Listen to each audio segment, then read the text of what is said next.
Yo, what's up mga lods? Andito naman kami at bumisita naman kami sa Pop Mart. At ito, meron naman sila mga bagong Christmas toy figures. Gaya na lang nito ni na Winnie the Pooh at Yoki. Yan ang cute nila kung makikita nyo. Dito sa kabila, meron pa rin silang SpongeBob na naka-display dito na monsters. Meron silang bentahan dito na per piece na box at meron silang whole set kung gusto nyong bilhin to. Isang buong box nagkakahalaga ng $191.88. Ito naman mga lods, sa kabilang shelf nila may mga assorted na toy figures dito. Kagaya ng mga Mollies, V2, Paki, Kapingo at kung mga ano-ano pa. Dito naman mga lods, mayroong mga Kobo toy figures dito kaso nga lang yung problema hindi yata masyadong mabenta to at walang may masyadong kumukuha. Dito naman mga lods, puro naman mga Hero No The Other One figures. Ito pala mga lods, sabi ni Bossing kumuha siya dito ng Crybaby Sunset kasi mabenta rin daw to. At ito mga lods, nagustuhan ko yung bagong dating nilang Garfield na Space Molly. Tapos dito sa kabila, meron din silang bagong dating na Panda at saka Joker. At ito naman mga lods, yung bagong dating nila na Mega Space Molly Cloth. Medyo may kamahalan na to mga lods, which is $40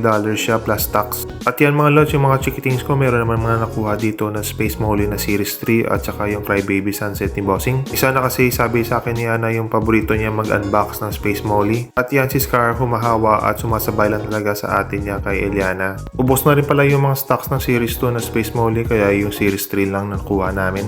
At yan mga lods, paalis na rin kami dito kasi dumadami na rin yung tao papasok. Kita-kits naman tayo ulit sa next episode. Hanggang sa muli. Peace!